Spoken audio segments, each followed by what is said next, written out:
Hello lovelies, welcome to another episode of Wedding Wednesday Q&A where we answer your wedding questions. We missed you last month, but we are back for good and we're gonna go right to it.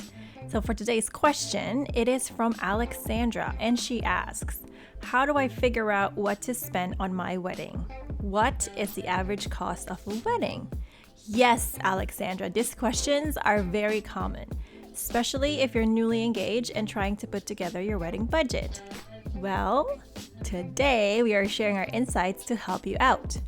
Sure, there can be a lot of sources out there that will tell you what is the quote-unquote average and what quote-unquote other couples have spent. But the truth is, every situation is different, isn't it?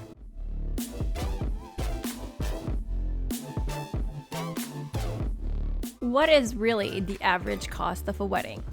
The quick answer is that the reception will cost you about $45 to $55 per person if you choose to only serve cocktails and appetizers. Now, if you're going to opt for something like a buffet or perhaps stations, you're looking at about $55 to $65 per person. Now, another saving is that if you want to go for a brunch wedding or want to do your reception at a restaurant, even for a light dinner, that's going to run you about $65 to $75. Now, if it's a dinner at a wedding venue, it's going to cost you about $90 to $150 per person. And that's just for a generic menu selection, so like your starters, your appetizers, your main course, and your dessert. If you're looking to add a standard bar, so we're not talking about all the fluffs, just your standard bar, you're looking at about 20 to 30% on top of what you're already paying for food. So bar is usually always separate. And if you choose to, of course, select a venue like a hotel, like a 5-star hotel or other venues that are really on the higher end, you're looking at about at least $200 to start. Of course, this goes without saying that prices will vary depending on where you are. So for the ranges that we just shared, it's going to be for US dollars and Canadian dollars. And probably you're wondering why we decided to share the price as a per person pricing as opposed to the total amount of a wedding. Well, here's why. What is the most expensive part of a wedding? Of course, it's the wedding reception. Because all the other things at your wedding can be variable depending on your preference. But one thing for sure is that you will need to have some type of meal to serve and feed your guests. This is why we are presenting this quote-unquote average cost per person at the reception. To be honest, one of the things that when people come to me and they ask me, hey, what is really the cost? What is it going to cost? I always say that there are so many variables, nuances. Every situation is different. Every preference is different. Every location is different. Timing is different. There's just so many things.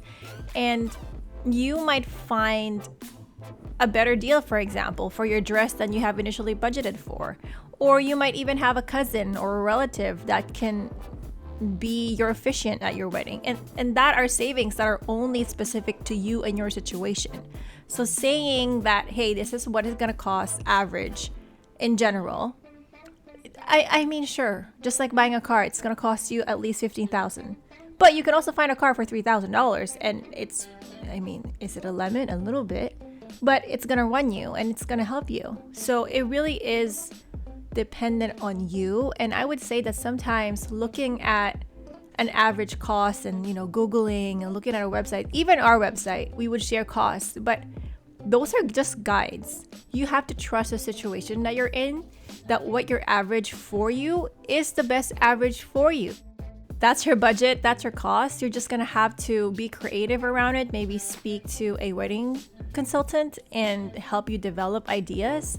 But the average cost is what you set your cost to be. The average budget of a wedding is what you set your budget to be. That's right for you. That's right for your situation. You do you. Gonna listen to what is good for you. And I'm saying this in a way because there are a lot of shoulds out there, especially in a lot of articles where, oh, you should have this too and you should have that too. I mean, you should. You can. Sure, why not? But should you really? No, you don't have to be following every shoulds out there. If you want to do something else, then why not? And this is not to discount and discredit all the real amounts that are out there, because those are real couples. Those are real weddings that have happened, and they're sharing what they've spent, and they took the average of all those people. And again, even an average, as you know, is an up and down, right? It's not just a specific person, a specific area, but there's going to be a lot of variations. And we understand that. We're not discrediting that or discounting the fact that these are real couples and real weddings. But you can just use those as a guide or a general overview of the cost. But you know your situation better, and what you think is right for you is mostly and truly what is right for you. In Alexandra's email, she also asked us, what is a good wedding budget? I think it just ties together, with all the questions that she was asking. She was probably at a point where she's starting to build a budget and kind of just like understand the costs involved. Well, listen, lovely, whatever budget you set based on your situation is a good wedding budget for you. With the right vendors, the right advisors, support, you can make it happen. If the World Wide Web says that the average wedding cost is $30,000, which by the way is true, generally. That's just generic. But you plan to have a budget of $20,000, or maybe less, maybe $10,000, maybe $5,000. And that's your situation, that's what you came up with, that's a number that you and your partner felt is right for your wedding, then that budget is what is best for you. When you're open to new ideas and concepts and even different approach to your wedding, you can make whatever budget you set right for you. I didn't want to keep going on and rant, but I just want to make sure that you feel confident about the budget that you set for yourself and not look around and see what is average. Again, that is a good guide. But not every person has the same preference, and all the power to you. I don't want to say who cares, but I just want you guys to know that whatever decision you make for your wedding, whatever it is that you and your partner have set for you and your wedding, is what's right for you, regardless of what the World Wide Web says. Great, use them as a reference, as a guide, as maybe a template, but you do you. That's what's great for you. That's what's going to make you happy. That's what's going to fit for your wedding and your situation. Then do it. You do you. All the power to you.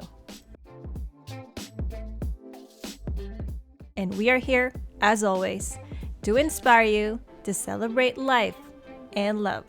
Don't forget to subscribe and email us over at wpr@peppermintandco.ca for your wedding questions, and we're gonna go right ahead to discuss it with you. Have a great day, lovelies. Bye now.